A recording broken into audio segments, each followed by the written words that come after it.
They say you know when something's wrong, that your gut tells you, that there are signs everywhere if you just look hard enough. But the truth is, sometimes you don't want to look. Sometimes you convince yourself that the weird feeling in your stomach is just anxiety, just paranoia, just your own insecurities manifesting in ways that make you seem crazy. Saturday morning started like any other weekend. I was in the kitchen making pancakes, the kind with chocolate chips that my kids loved. The griddle was hot, the batter was mixed perfectly, and I had that stupid apron on that said Grill Sergeant that my daughter bought me for Father's Day. I remember feeling content, happy even. The sun was streaming through the kitchen windows, and I could hear my son's laughter from upstairs as he played with his toy trucks.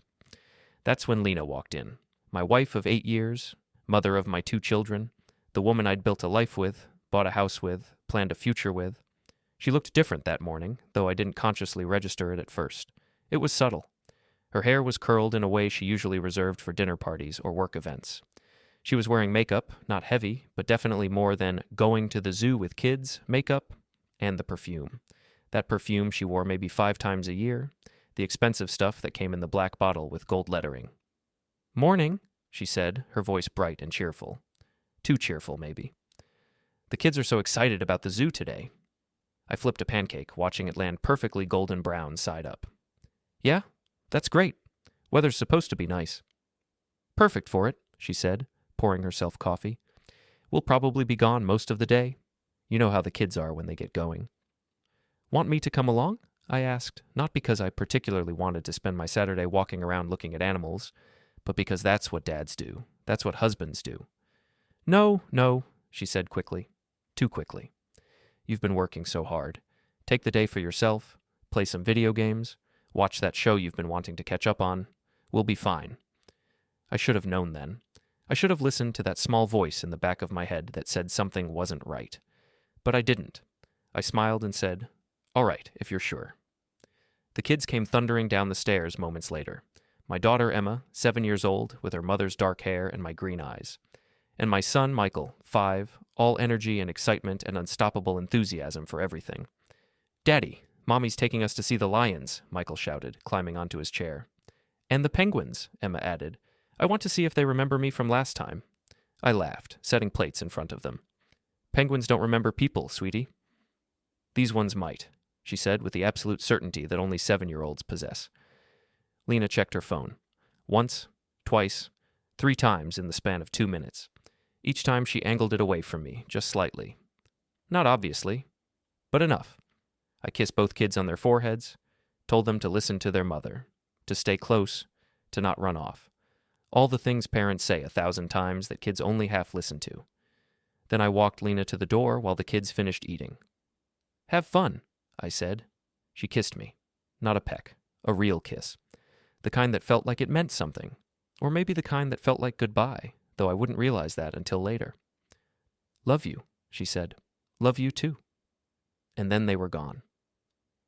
I heard the car start, heard it pull out of the driveway, heard the sound fade as they drove down our quiet suburban street. I stood there for a moment, that feeling still nagging at me. Then I shook my head, told myself I was being ridiculous, and went back to clean up the kitchen. The thing about intuition is that it doesn't always shout. Sometimes it whispers. And sometimes you're so determined to believe everything is fine that you ignore the whisper entirely. I spent the next hour cleaning. Dishes, counters, swept the floor, put away the kids' toys that had somehow migrated to every room in the house. I was loading the dishwasher when my phone buzzed. A notification. "Vehicle parked outside restricted address." I stared at it for a long moment, confused. Then I remembered. 6 months ago, after Lena had gotten into a fender bender because she got lost in an unfamiliar part of town, I'd set up location tracking on our family iPad. It synced with the car's GPS. Just a safety thing, something to help if she ever needed directions or if, God forbid, something happened and we needed to find her. The restricted addresses were places we'd marked as notify if visited. Her ex-boyfriend's apartment complex was one of them, not because I didn't trust her, but because when we'd set it up, she jokingly said, "Put Jason's place on there. If I ever end up there, you'll know I've lost my mind." We'd laughed about it. I wasn't laughing now. Before we get into it, don't forget to like and subscribe, and hit hype to boost this episode. Drop a comment below with your city or country. I'm always curious where viewers are joining from. I opened the app with hands that weren't quite steady. The blue dot showing our car's location was clear and unmistakable. 47 Riverside Terrace, Unit 8B, Jason's apartment complex. The zoo was in the complete opposite direction, a 20-minute drive north. This was east, across town, in an area we had no reason to visit. I called her. It rang and went to voicemail. "Hey, it's Lena. Leave a message." I hung up. Tried again. Same thing. A third time. Nothing. That's when the whisper became a scream. I grabbed my keys. I didn't think, didn't plan. I just moved. My hands were on autopilot as I locked the house, got in my car, and started driving. Every traffic light felt like an eternity. Every stop sign like an obstacle deliberately placed to keep me from the truth I didn't want to face. My mind raced through possibilities. Maybe the GPS was wrong. Maybe she stopped to get gas nearby and happened to park close to his building. Maybe she ran into him by chance and the kids wanted to say hi. Maybe there was a perfectly reasonable explanation that would make me feel like an idiot for overreacting. But I knew. Somewhere deep down, I knew. 23 minutes later, I pulled into the parking lot of 47 Riverside Terrace.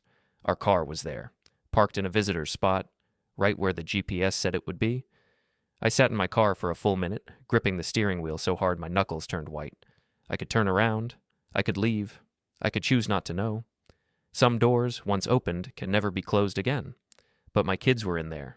That's what made the decision for me. Not my marriage, not my pride, not even the betrayal that I could feel hovering at the edges of my consciousness like a storm about to break. My kids were in that building with a man who wasn't their father, and I needed to know why. The building's front entrance was locked, requiring a key card or a buzz-in, but I knew another way. The loading dock entrance in the back, the one that was supposed to be secured, but that everyone knew stayed propped open during the day because the delivery guys got tired of waiting for someone to buzz them in. It was open. I went inside, took the elevator to the 8th floor. The hallway was quiet, carpeted. The kind of upscale building that charged too much for too little space but called it luxury living. I'd been here before, years ago, back when Lena and I first started dating. Jason had thrown a party. I'd met him once. He'd seemed fine, normal, a little too proud of his condo and his car and his job in finance, but nothing that screamed danger. Unit 8B was at the end of the hall. I could hear voices inside. Laughter. Children's laughter. My children. I stood there, hand raised to knock, frozen. Because once I knocked, once I demanded answers, everything would change. The life I'd built, the family I'd created, the future I'd imagined, all of it balanced on what was happening behind that door. Then I heard it, Lena's voice, muffled but clear enough. "Come on, give him a hug, don't be shy." And a man's voice, Jason's voice. "That's it, see? Not so bad. You can call me whatever you want." My hand dropped. I didn't knock. Instead, I walked back to the elevator, my mind weirdly calm now, detached, like I was watching myself from outside my body. I took the elevator down to the lobby level where the building's security office was located. The guard on duty was someone I recognized, Marcus.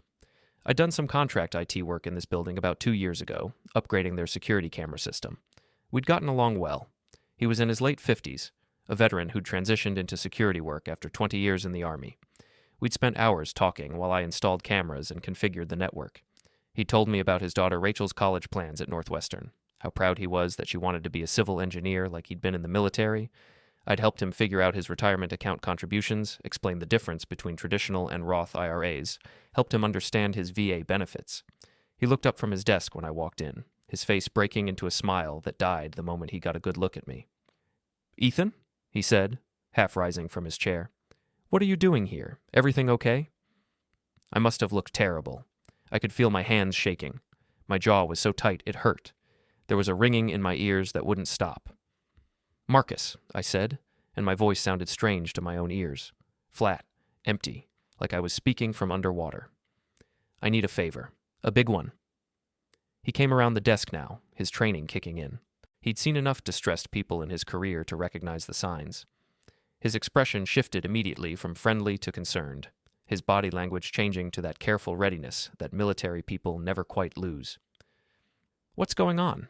he asked, his voice low and calm. The voice you'd use with someone standing on a ledge. I took a breath. It felt like swallowing glass. "My wife told me she was taking my kids to the zoo today," I said, and I had to pause because my throat wanted to close up. "But her car's parked outside right now, and I think they're in one of the units upstairs. I need to see the security footage. I need to know what's happening with my children. The last word came out almost as a plea. I hated how I sounded. Desperate, broken. But I couldn't help it. Marcus studied me for a long moment. I could see him calculating, weighing his options. As a security guard, he wasn't supposed to show footage to just anyone. There were privacy laws, liability issues, company policies, all kinds of reasons he should tell me no. He could lose his job for this. He could get the building management sued. But we had history. 2 years ago, when I was installing the camera system, his daughter had called in tears because her financial aid package had fallen through and she didn't think she could afford Northwestern anymore. Marcus had been devastated, feeling like he'd failed her. I'd spent 3 hours with him that evening, going through scholarship databases, helping him understand the FAFSA appeals process, even calling a friend of mine who worked in university admissions to get advice. His daughter ended up getting an additional grant that covered most of the gap. Marcus had told me I'd saved his family. Now, looking at me, I think he could see that I was barely holding it together, that whatever was happening was serious enough that I'd come here instead of doing a dozen other things that would have been easier or more logical. He made his decision. "What unit?" he asked quietly, his voice gentle. 8B. He nodded slowly, then gestured for me to follow him deeper into the security office. The room was small, lined with monitors showing different angles of the building. Lobby, elevators, hallways, parking garage, loading dock. The whole place was wired with the system I'd installed. High-definition cameras with excellent audio capabilities. Digital recording with a 30-day rolling backup. Timestamps accurate to the second. I'd been proud of that work. Now I just felt sick. Marcus sat down at the main console, his fingers moving across the keyboard with surprising dexterity for a man his age. "How far back do you want to go?" "Today, this morning, last couple of hours." "Starting from when?" I checked my phone. The GPS notification had come in at 10:43 a.m. "Start at 10:30. His fingers moved across the keyboard, pulling up the recorded footage. The system I'd installed had multiple feeds, all synchronized. He could pull up different camera angles, zoom in, enhance audio, track movement patterns. It was state-of-the-art when I'd installed it, and it was still one of the better residential security systems I'd worked on. He found the timestamp, started scrolling forward at double speed. The timestamp counter in the corner of the screen ticked forward. 10:31, 10:35, 10:40. Then he stopped. "There," he said, pointing at the main entrance camera feed. My heart stopped. The footage was crystal clear, high definition, professionally installed, because I'd installed it myself. I'd chosen the best cameras, positioned them for optimal coverage, calibrated them for perfect lighting in any condition. I'd been so proud of this system. Now I wished I'd done a terrible job. I wished the footage was grainy, unclear, impossible to make out, but it wasn't. The timestamp read 10:47 a.m. The main entrance camera showed the wide glass doors that led into the building's lobby. The morning sun was streaming through, making everything look warm and inviting. The door opened, and there was Lena. She was holding Michael's hand. He was skipping beside her, his little backpack bouncing on his shoulders. Emma walked on Lena's other side, and carrying her small purple backpack with the unicorn patch she'd begged me to buy her last summer. They looked happy. Normal. Like a mother and her children on a Saturday adventure. Like any of the hundreds of families you'd see at a park, or a shopping mall, or, yes, a zoo. But they weren't at the zoo. I watched as they crossed the lobby. Lena was smiling, saying something to the kids. Michael laughed at whatever she said. Emma was looking around the lobby with interest, probably wondering where they were. Marcus switched to the elevator camera feed. The timestamp advanced. 10:48 a.m. The elevator doors opened and they stepped inside. Lena pressed a button. I couldn't see which floor, but I knew.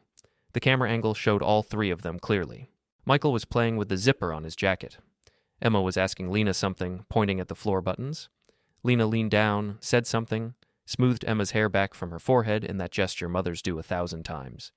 She looked like a good mom in that moment, attentive, caring, present. The elevator rose. The numbers ticked by on the display. 2, 3, 4, 5, 6, 7, 8. The doors opened. Marcus switched to the 8th floor hallway camera. My camera. The one I'd positioned to cover the entire length of the corridor, ensuring no blind spots, perfect coverage for security purposes. 10:49 a.m. They stepped out of the elevator. The hallway was empty, quiet, thick carpet that muffled footsteps, expensive light fixtures, artwork on the walls that was just generic enough to be inoffensive. This was a building for young professionals with too much money, for people who wanted to live downtown and didn't mind paying premium prices for mediocre space. Jason lived at the end of the hall, Unit 8B. I watched Lena walk my children down that hallway. Michael was still holding her hand, trusting completely. Emma walked beside them, occasionally skipping a step or two. They had no idea what was happening, no idea they were being used as pawns in something they couldn't understand. They reached Unit 8B. Lena knocked. For a moment, nothing happened. I found myself hoping, desperately, stupidly hoping, that no one would answer. That maybe I'd been wrong. Maybe Jason wasn't home. Maybe this was all some weird misunderstanding that would have a reasonable explanation. Then the door opened, and there he was. Jason Chen, 36 years old, 5'10", athletic build, black hair styled with too much product, wearing jeans and a casual button-up shirt that probably cost more than my entire outfit. Barefoot. Comfortable. Like he'd been lounging around his apartment on a Saturday morning, waiting for something, waiting for them. He filled the door frame, and even through the camera, even with him standing 20 feet away from the lens, I could see his expression, warm, welcoming, excited. He said something. The audio was muffled at this distance. I could barely hear it over the hallway's ambient noise. But I saw his mouth move, saw his face light up with genuine pleasure. Then he reached down. He reached down and picked up my daughter. He picked up Emma, my 7-year-old little girl, lifted her up, and spun her around. Her legs kicked out as she spun, and even through my shock and rage, I could see that she was laughing. Laughing because kids laugh when you spin them around. It's fun. It's what uncles do, what family friends do, what dads do. But he wasn't her father. I was gripping the edge of Marcus's desk so hard I could feel the wood grain digging into my palms. My jaw was clenched so tight I thought my teeth might crack. My vision was tunneling, everything going dark at the edges except for that screen, that footage, that moment of another man holding my daughter. Marcus must have seen my reaction because he put a hand on my shoulder. Not restraining, just present, grounding. The touch of another human being reminding me I was real. This was real. I needed to keep breathing. "You want me to stop?" he asked quietly. I shook my head. "Audio. Turn up the audio." He adjusted something on the console. The system had audio on the hallway cameras. I'd insisted on it when I installed them, over the property manager's concerns about privacy. I'd argued that audio was crucial for security, that visual alone wasn't enough. They'd agreed eventually. Now I understood why some things are better left unseen, unheard. The audio feed came through, slightly distorted by distance and the corridor acoustics, but audible. Jason's voice came through first, slightly distorted but clear enough to understand. "There are my favorite people. Come on in, come on in." My favorite people. Like they were his. Like he had claimed to them. Like my children, my flesh and blood, the two human beings I loved more than anything in this world, belonged to him in some way. Lena's voice. "They've been so excited to see you." That was a lie. The kids had been excited to see the zoo. They'd been talking about penguins and lions, not about visiting some man they barely knew. But Lena was rewriting the narrative, creating a story where this visit was something the kids wanted, something they'd been looking forward to. Michael, uncertain. "Mom, I thought we were going to see animals." Emma, echoing his confusion. "Yeah, where's the zoo?" There was a pause. I could see Lena's face in the camera frame now, and I saw her expression tighten. She hadn't expected them to question this. She'd thought they'd just go along with it, the way kids often do when you're an adult and you tell them where you're going. But my kids were smart. They paid attention. They remembered things. Jason, jumping in smoothly. "Hey, you know what? I've got something even cooler than the zoo. I've got a fish tank with real clownfish, like from that movie. And I've got a video game system with that new racing game you guys like. We can have pizza and it'll be so fun. The zoo can be next time, okay?" Michael's voice getting more suspicious. "Next time?" Lena, her voice taking on that falsely bright tone that adults use when they're trying to talk kids into something. "Come on, sweethearts. Let's just go inside. You'll see. It'll be great." I watched as she ushered them through the doorway. They went reluctantly, Emma looking back once, clearly confused about what was happening. Michael's body language was stiff, uncomfortable. They knew something was off. Kids always know. But before the door closed, before Jason could shut them all inside that apartment and whatever was going to happen, there could happen out of sight of the cameras. Lena said it. She turned to the kids, put her hand on Emma's shoulder, and said, "Go give Daddy a hug." The words hung in the air. The kids froze. I could see their faces clearly now. Emma's expression shifted from confusion to something else. something that looked like betrayal. Michael just looked scared. "What?" Emma said, her voice small. Jason laughing, but I could hear the nervousness in it now. "It's okay. Your mom just means—" But Lena cut him off. Her voice was firmer now, like she'd decided this was the moment and she was going to push through. "Come on, guys, don't be shy. You know Jason. He's been very nice to us. You can call him whatever you want." Michael, his voice barely audible. But Daddy's at home." My heart shattered. My 5-year-old son, confused and scared, trying to make sense of what his mother was telling him, trying to reconcile the fact that his father, me, the man who'd been there every night to tuck him in, every morning to make him breakfast, every time he fell and needed someone to pick him up, was somewhere else, while this stranger was being presented as a replacement. Lena knelt down to Michael's level. I could see her face clearly now, see her trying to maintain that bright, false enthusiasm even as she could see the kids resisting. "Sweetie, Daddy and I, we're having some grown-up problems, and Jason is going to be spending more time with us, so it's good for you to get used to him being around, okay?" "Are you and Daddy getting divorced?" Emma asked, and her voice was sharp now, angry. My little girl was angry at being lied to, at being manipulated, at having her world turned upside down without warning or explanation. Lena hesitated. "We'll talk about all of that later, but right now—" Jason, trying to diffuse the situation. "Hey, it's okay. You don't have to call me anything you don't want to. How about we just go inside and have some fun? I promise the clownfish are really cool." I could see Emma considering this. She wanted to believe things could be normal, that this could just be a visit to a family friend, nothing weird, nothing scary. But then Jason added, and I could hear the casual assumption in his voice, the sense that this was already decided. "Better start getting used to it, though, right? We're going to be spending a lot of time together."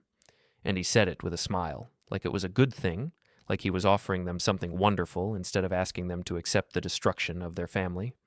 The door started to close. The last thing I saw before it shut completely was Michael's face, looking back toward the camera, toward the exit, toward escape, toward home, with an expression that would haunt me for months afterward.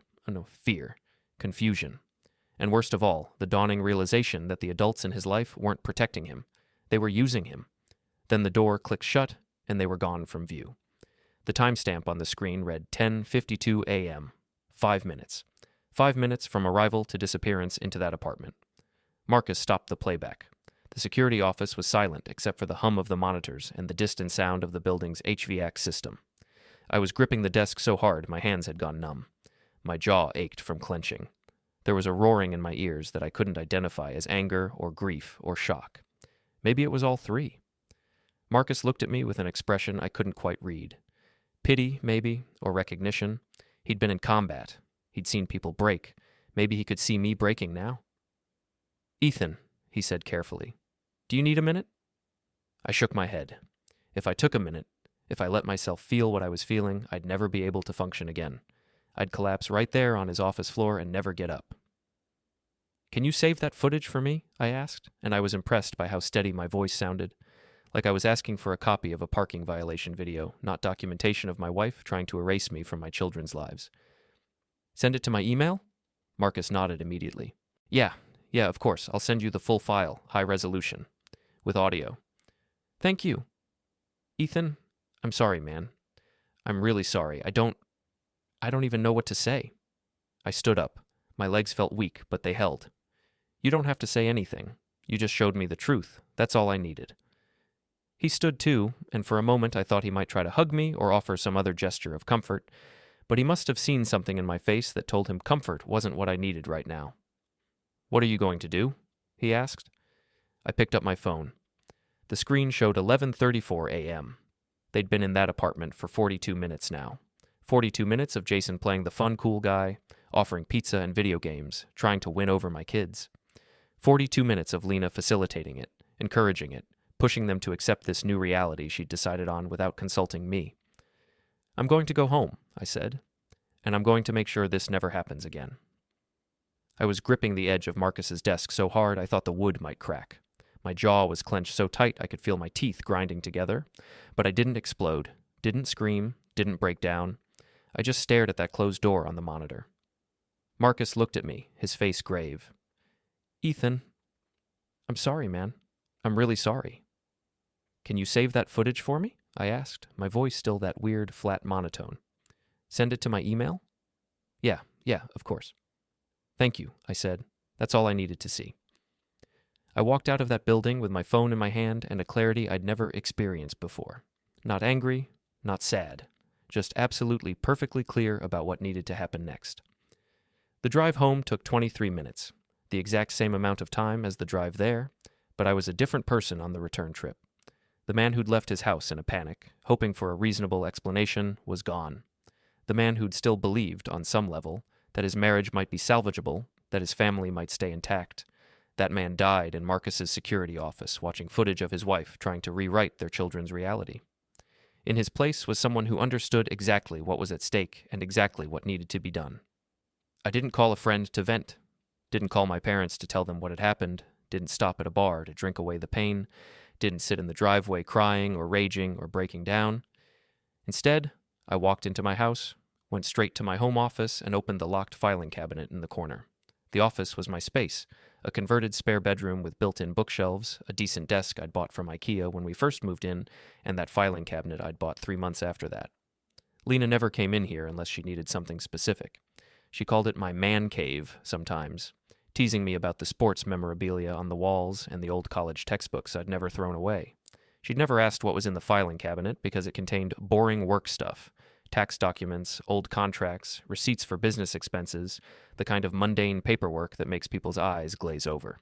Except it also contained something else. A folder I'd been building for the last 4 months. I'd labeled it Home Projects, innocuous enough that if she ever glanced at it, she wouldn't think twice. But inside that folder was documentation of a marriage ending, evidence of a betrayal I'd sensed but hadn't wanted to believe. Because the thing is, I'd known something was wrong for a while. Not this specifically, not that she was seeing Jason or planning to replace me with him, but something. The signs had been there for months, maybe longer, if I was honest with myself. Small changes that individually meant nothing but collectively painted a picture I'd been desperately trying not to see. It started in January. Subtle at first. She'd always been good about coming to bed at the same time as me, about maintaining that small intimacy of falling asleep together. But she started staying up later. Working on her laptop, she said. Catching up on shows I didn't like, just needing some alone time, which I understood. Everyone needs space. Then came the phone habits. Lena had never been possessive about her phone before. It would sit on the kitchen counter while she cooked, on the coffee table during movies. Sometimes she'd leave it in her purse for hours without checking it. But suddenly it was always with her. Always face down. Always within reach. And when it buzzed, she'd glance at it with an expression I'd never seen before. Anticipation mixed with something that looked like guilt. In February, she joined a gym. This wouldn't have been strange, except that Lena had never been a gym person. She'd always preferred yoga at home or walks in the park. But suddenly she was going to the gym 5 times a week, sometimes 6. Coming home energized and glowing in a way that made me happy for her, initially. I thought she'd found something she enjoyed. I encouraged it. I rearranged my schedule to be home with the kids so she could go. I didn't realize I was facilitating her affair. The late-night phone calls started in March. She'd take them in another room, the bathroom, the garage, out on the patio, even when it was cold. Work stuff, she'd say when I asked. You know how crazy things have been at the office. And I'd believed her because why wouldn't I? She was my wife, the mother of my children. We'd been together for 10 years. You don't throw away a decade of trust over a few phone calls. But the distance grew, not just physical, though there was that too. She'd turn away when I tried to kiss her, claim she was too tired when I initiated intimacy, create space between us in bed that hadn't been there before. But emotional distance too. She stopped asking about my day, stopped sharing details about hers. Our conversations became transactional, logistics about who was picking up the kids and what we needed from the grocery store and when we needed to pay the electric bill. We were becoming roommates, co-parents, 2 people who happened to share a house and a last name but nothing else. In April, I started noticing the financial irregularities. Our bank accounts were joint. We'd always been transparent about money, shared everything, made decisions together, but charges started appearing that I didn't recognize. Restaurants I'd never been to, expensive lunches at places downtown where she claimed to be meeting work clients, a hotel charge for a conference that, when I casually asked her about it later, she seemed vague about. Oh, they changed venues at the last minute, she'd said. Different hotel than planned. I'd looked it up. The conference had been at the same venue it was always at. The hotel she'd stayed at was 30 miles away from it. That's when I started documenting. Not because I was planning for divorce, not because I wanted ammunition to hurt her, but because I had children to protect. Because if something was happening, if she was having an affair, if she was planning to leave, if she was becoming unreliable or unstable or putting the kids at risk in some way, I needed to be able to prove that I was the stable parent, the present parent, the one who should have primary custody if it came to that. I didn't want it to come to that. God, I didn't want it to. I kept hoping I was wrong, that there was some other explanation, that we'd have a conversation and clear everything up and laugh about my paranoia later. But I prepared anyway.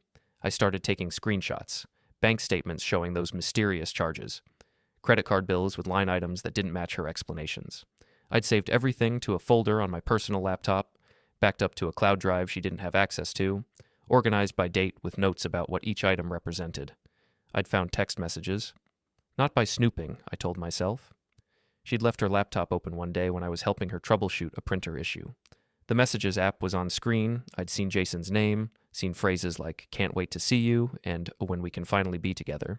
And "the kids will adjust, they're resilient." I'd taken photos of those messages with my phone before she came back into the room. I'd started creating a presence as the primary parent. Doctor's appointments? I took them, even when it meant rearranging my work schedule. I'd email myself notes afterward, documenting what the doctor said, what prescriptions were given, what follow-up was needed.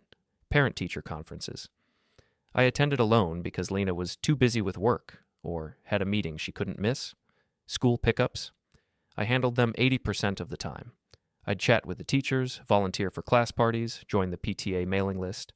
I documented everything in a journal, not an emotional diary full of feelings and pain, a factual log, clinical, objective. April 12th, 3:15 p.m. Lena promised to take Emma to soccer practice. Called me at 3:45 to say she forgot, was in a meeting, couldn't make it. Emma was visibly upset waiting outside school. I left work early, picked her up, took her to practice, stayed to watch. Emma scored a goal and was happy again. May 3rd, 11:30 p.m. Michael woke up with fever of 101.5. Called for Lena, but she didn't wake up. Had taken sleeping pill. I took his temperature, gave children's Tylenol, sat with him until fever broke at 2 a.m. Next morning, Lena had no memory of this happening. And I'd talked to our children's pediatrician about making sure I was listed as the primary contact for all medical matters. The doctor had found it a bit odd, but agreed. Now the medical records showed me as the primary guardian contact. I'd had a similar conversation with the school. Made sure my cell phone was the first number on the emergency contact list. I'd reached out to Mrs. Chen, the nanny who watched the kids 3 afternoons a week, about who the kids seemed closest to.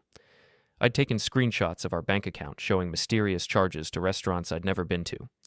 Receipts for hotels during work conferences that I later confirmed she'd never attended. Text messages from her open laptop that I happened to see when I was helping her troubleshoot a printer issue. Messages to Jason about when we can finally be together, and the kids will adjust. I'd contacted our children's school counselor and pediatrician, establishing a paper trail of me being the primary caregiver for all their needs. Doctor's appointments? I took them. Parent-teacher conferences. I attended. School pickups. Me, 80% of the time.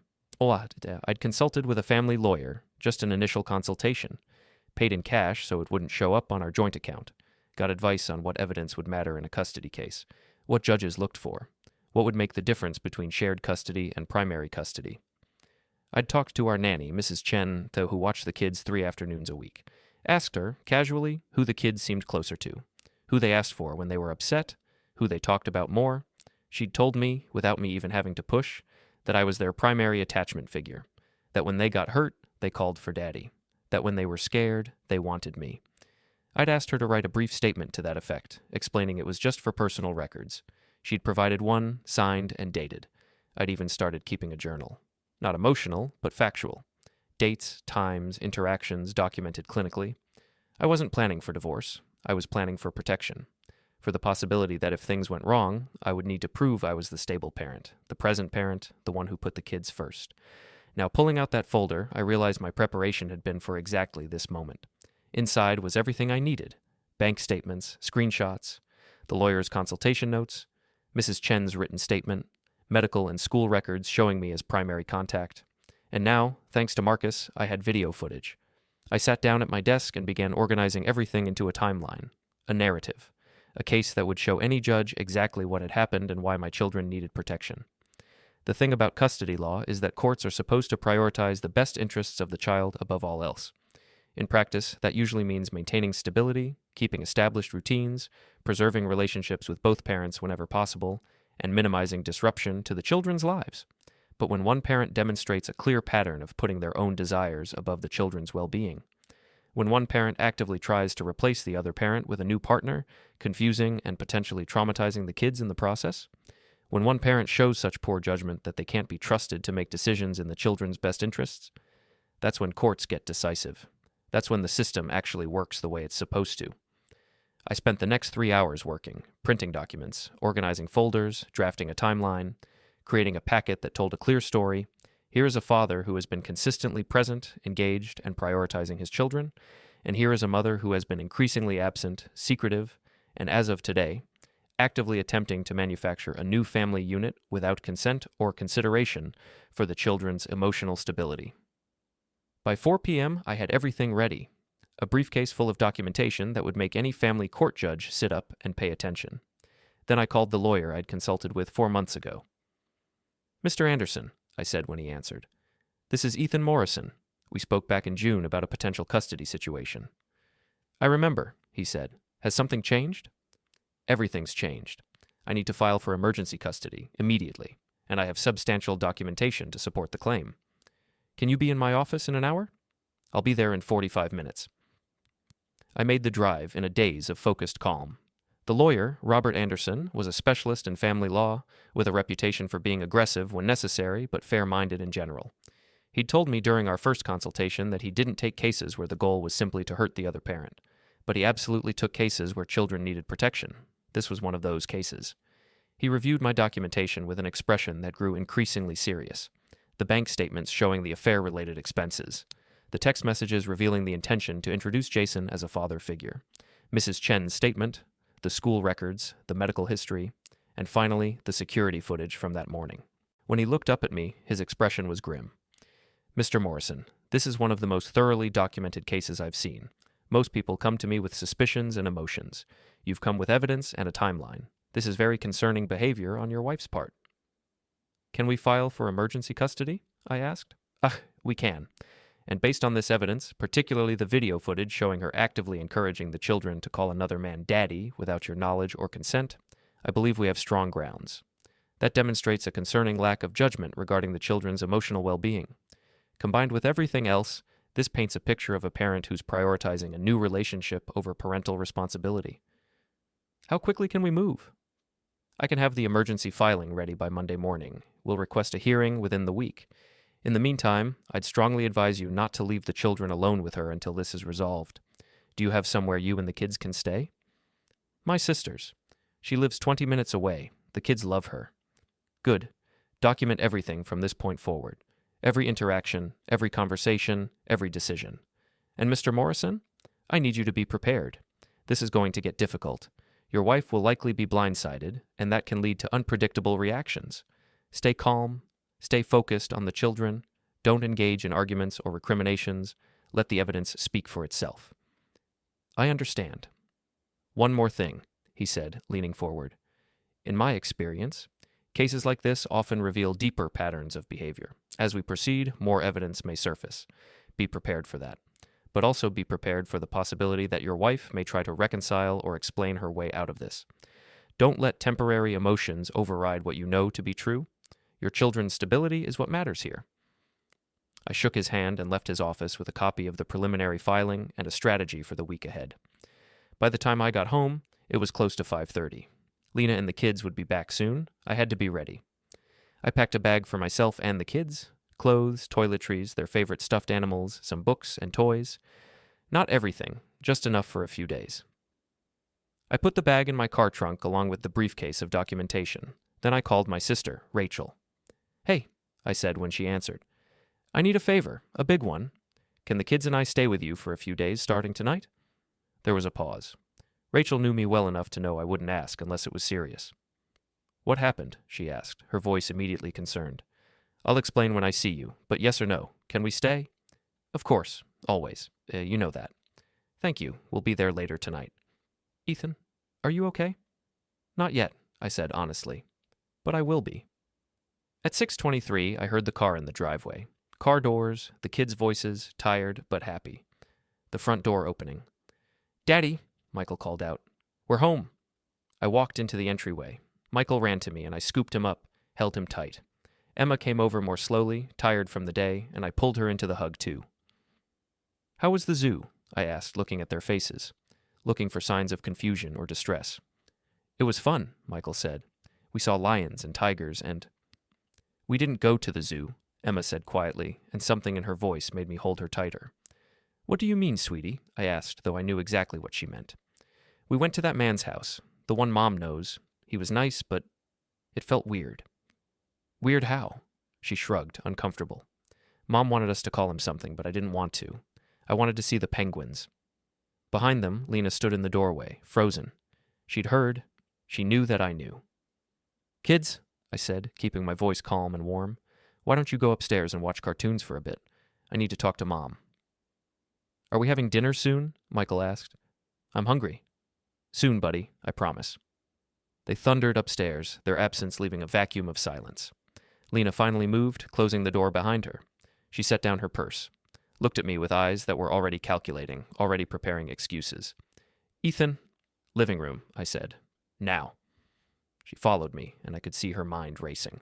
How much did I know? What had the kids said? Could she explain this away? I picked up the TV remote and turned on the screen.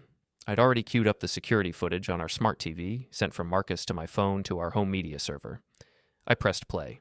She watched herself on screen, watched her car pull up, watched her take our children into that building, watched her knock on Jason's door, watched him pick up Emma, watched herself smile and say those words. "Go give Daddy a hug." Her face went white, actually white, like all the blood had drained out of it. The footage ended. Silence.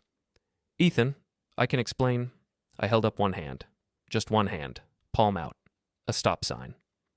"Do not," I said, my voice quiet but absolutely firm. "Say one more word unless you want me to add emotional manipulation and dishonesty to the custody filing." She staggered back like I'd slapped her. "Custody filing?" I reached behind the couch and pulled out the manila envelope, set it on the coffee table between us. She stared at it like it was a snake. "What is that?" she whispered. "Open it." Her hands shook as she picked it up, opened it, pulled out the papers, emergency custody petition, documentation of parental fitness concerns, evidence of infidelity, evidence of parental alienation attempts, request for immediate temporary sole custody pending full hearing. She read the first page, then the second, then she just stopped, papers shaking in her hands. "Ethan, please, please, this isn't what you think." "It's exactly what I think," I said. "You've been seeing Jason for months. You've been spending marital funds on your affair. You've been lying about where you were and what you were doing. And today, you took our children to your boyfriend's apartment and tried to get them to call him Daddy. Do you have any idea what that does to a child? The confusion, the feeling of betrayal to their actual father? I wasn't trying to replace you." "Then what were you trying to do?" She collapsed onto the couch, papers scattering. I don't know. Things have been hard. Between us. You're always working or with the kids, and I just felt so alone, and Jason was there, and you decided that your loneliness was more important than your children's stability." Tears were streaming down her face now. "I made a mistake. I know I did. But please, Ethan, please don't take my babies from me. Please. I'll end it with Jason. I'll go to counseling. I'll do whatever you want. Just please don't do this." I looked at her. This woman I'd loved. This woman I'd married. This woman who'd given birth to my children. And I felt nothing but a cold, clear certainty. "You already took yourself away from them," I said quietly. "I'm just making it official." I stood up, picked up the briefcase I'd left by the chair. "I'm taking the kids to Rachel's house tonight. We'll be staying there until this is sorted out. Your behavior today demonstrated a serious lapse in judgment regarding their well-being. I'm not comfortable leaving them in your care unsupervised." "Ethan, no, you can't. I can, and I am. If you try to stop me, if you try to prevent me from leaving with them, I'll call the police and show them that footage. Do you understand me?" She was sobbing now, her whole body shaking. Please don't do this. I love you. I love our kids. I made a mistake. Don't destroy our family over one mistake." "One mistake?" I said, and I could feel my composure cracking just slightly. "Lena, you've been planning this. The text messages about when we can finally be together. The talk about the kids adjusting. This wasn't one mistake. This was a campaign to replace me, and you just moved too fast. I walked to the stairs, called up to the kids. Emma, Michael, time to go, guys. We're having a sleepover at Aunt Rachel's. They came down, excited. A sleepover at Rachel's meant staying up late and having ice cream and watching movies. Lena looked at them, then at me, her face destroyed. Say goodbye to Mom, I told the kids. They hugged her, not understanding why she was crying, why she held them so tight. I love you, she whispered to them. I love you so much. I'll see you soon, okay? Okay, Mommy, Emma said, confused. I loaded them in the car, buckled them in, started the engine. As we pulled out of the driveway, I looked in the rearview mirror. Lena was standing in the doorway, illuminated by the porch light, watching us leave. I didn't feel triumphant, didn't feel vindicated. I just felt tired, and absolutely certain I was doing the right thing. Rachel lived in a comfortable house in a quiet neighborhood, the kind of place where kids could ride bikes in the street and neighbors still waved to each other. She met us at the door, took one look at my face, and immediately shifted into aunt mode. Hey, you two, she said brightly to Emma and Michael. I just made cookies. Want to help me frost them? They forgot everything instantly, running to the kitchen. Rachel turned to me. Tell me. I did. Everything. The GPS notification, the security footage, the custody filing, the confrontation. She listened without interrupting, her expression growing more serious with each detail. Jesus, Ethan, she said when I finished. I'm so sorry. I had no idea things were that bad. Neither did I until this morning. How are you holding up? I don't know yet. I keep waiting to fall apart, but I just feel clear, like everything suddenly makes sense. All the weird little things that didn't quite add up. They all fit now. That's probably shock, she said gently. The processing will come later. Maybe.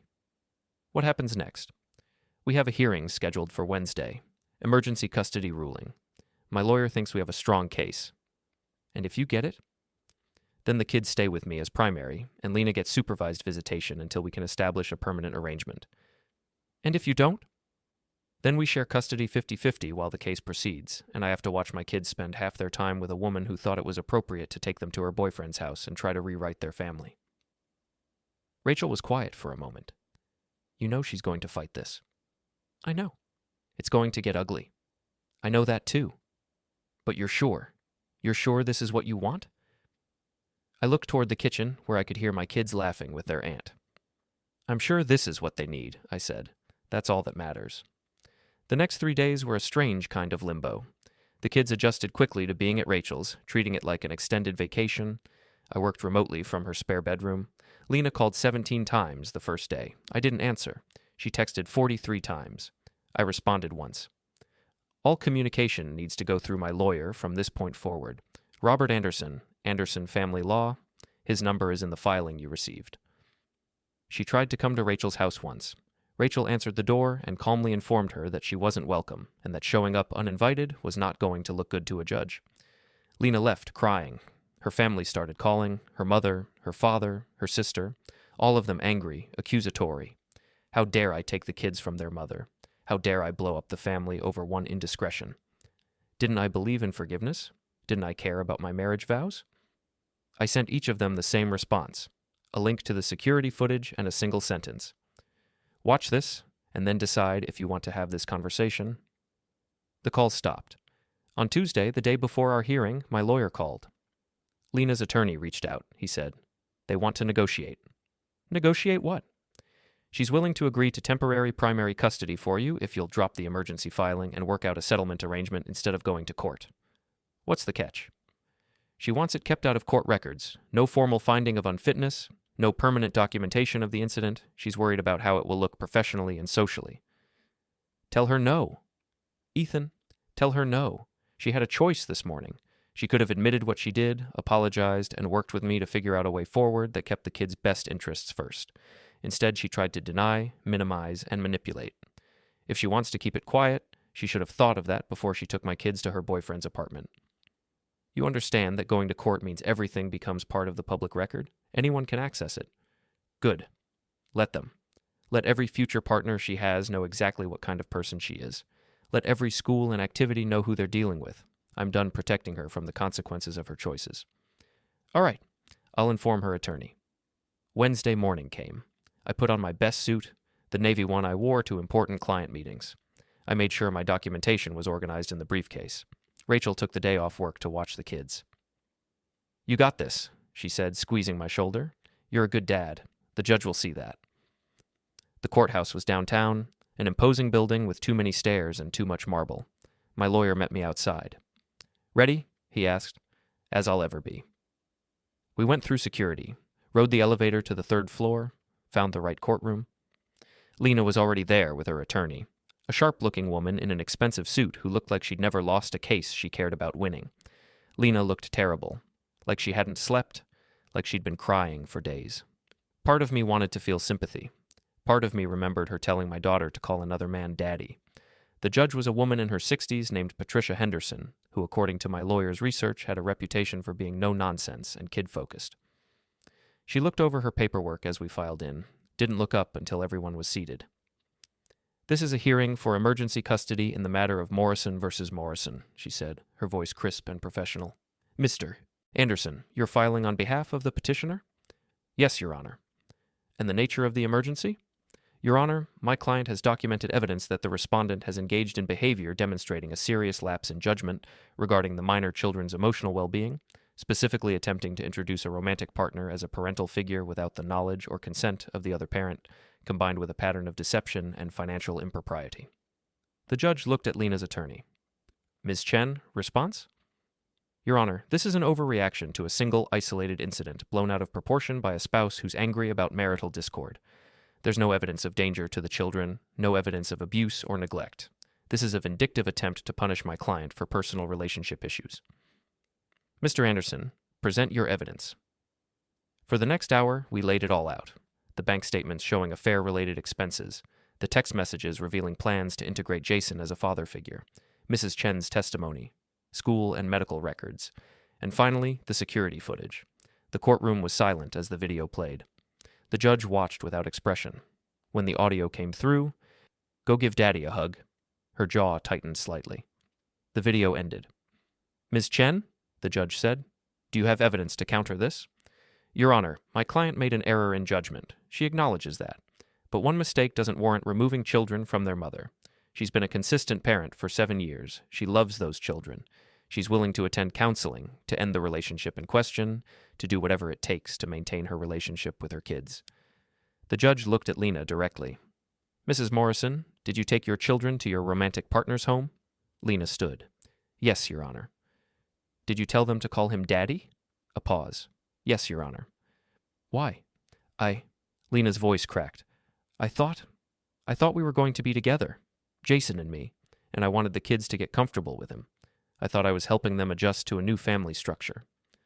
Without discussing it with their father, I was going to tell him. I wanted to make sure it would work first. The judge was quiet for a long moment. Then she said, Mrs. Morrison, I want you to understand something. The court's job is not to referee your marriage or to judge your personal choices. The court's job is to determine what serves the best interests of your children. Do you understand that? Yes, Your Honor. What you did, taking your children to meet a romantic partner without their other parent's knowledge, encouraging them to use a parental term for someone who is not their parent. That's not serving their best interests. That's serving your interests. Do you understand the difference? Lena was crying now. Yes, Your Honor. Children are not props in adult relationships. They're not tools to validate your choices or build your new life. They're human beings who deserve stability, honesty, and parents who put their needs first. Do you agree with that? Yes, Your Honor. The judge turned to me. Mr. Morrison, if I grant temporary primary custody, what's your plan for co-parenting going forward? I stood. Your Honor, I want my children to have a relationship with their mother, but I need to know that relationship is safe and stable. I'd request supervised visitation until we can establish that she's prioritizing their well-being over her personal life, family counseling for all of us to process what's happened, and a clear custody schedule that gives the kids consistency. You're not seeking to eliminate her from their lives? No, Your Honor. I'm seeking to protect them from being used as pawns in adult drama. The judge nodded, made some notes, looked at both of us. Here's my ruling, she said. Mr. Morrison is granted temporary primary physical custody of the minor children, effective immediately. Mrs. Morrison will have supervised visitation twice per week for 2 hours per visit, supervision to be provided by a court-approved family member or professional supervisor. Both parties are ordered to attend family counseling, separately and together. Both parties are prohibited from introducing any romantic partners to the children for a period of no less than 6 months. We'll reconvene in 90 days to assess whether this arrangement should continue or be modified. Is that clear to both parties? Yes, Your Honor, I said. Yes, Your Honor, Lena whispered. Mrs. Morrison, I'm going to be very direct with you, the judge said, her tone softening slightly. You made a serious mistake, but mistakes can be learned from. You have 90 days to demonstrate that you understand why what you did was harmful and that you're committed to being the kind of parent your children deserve. I suggest you use that time wisely. I will, Your Honor. Thank you. The gavel came down. The hearing was over. Lena's attorney left quickly, pulling her out of the courtroom before I could say anything. Not that I knew what to say. Robert shook my hand. You did well. Stay focused on the kids. Document the visitation. Make sure you're keeping records of everything. I will. Thank you. I walked out of that courthouse into bright midday sun, briefcase in hand, and for the first time in 4 days, I felt like I could breathe. The 3 months that followed were difficult. Lena honored the visitation schedule, went to counseling, did everything right. The hard part was watching my kids process everything. Emma asked questions I struggled to answer. Why can't we see Mommy at home? Are you getting divorced? I tried to be honest without being destructive. Mommy and Daddy are working through some problems, but we both love you, and that will never change. Michael mostly wanted things back to normal. I reminded him gently that Rachel's house was home for now. Rachel never complained about the disruption. She helped with homework, made dinners, gave me space when I needed it. Shock eventually wore off, and grief filled the space it left. I wasn't grieving the marriage. That was already dead. I grieved the life I'd thought I was building, the future I'd imagined, all of it gone. But I had my kids. Every day, watching them heal, I knew I'd made the right choice. The 90-day review was anticlimactic. Lena's counselor reported progress. Visitation reports showed appropriate behavior. The judge modified the arrangement. I retained primary custody. Lena got the kids every other weekend and 1 evening per week. No overnight visits until month 6. Counseling continued for everyone. Lena cried grateful tears when the ruling came through. She looked at me across the courtroom and mouthed, "Thank you." I nodded. This wasn't about punishment. It was about protection. A year later, things were different. The kids were happy, stable, doing well in school. Lena and I co-parented civilly. We communicated through the app, coordinated schedules, showed up together for school events sitting 2 seats apart. Polite strangers bound by the children we loved. I heard she and Jason had broken up. I didn't ask details. It didn't matter. I'd moved into a new house closer to the kids' school, 3 bedrooms, a backyard, a tire swing. Emma and Michael had their own rooms. There were crayon drawings on the fridge and Legos on the floor and noise and chaos and life. One evening, after putting the kids to bed, I sat on the back porch with a beer. My phone buzzed. A text from a number I didn't recognize. Hi, this is Sarah from the kids' school, Emma's teacher. I wanted to say I've admired how you've handled everything this year. Your kids are lucky. Would you want to get coffee sometime? I stared at the message for a long time. Eventually, I typed back, "Thank you, that's kind, but I'm not quite ready yet. Rain check." "Of course. The offer stands whenever you are." I set down the phone. Maybe someday, I thought, when the kids were older, when the wounds had healed more, when I was ready to trust again. But not yet. For now, it was just me and my kids, and the life we were rebuilding. And you know what? That was enough. It was everything.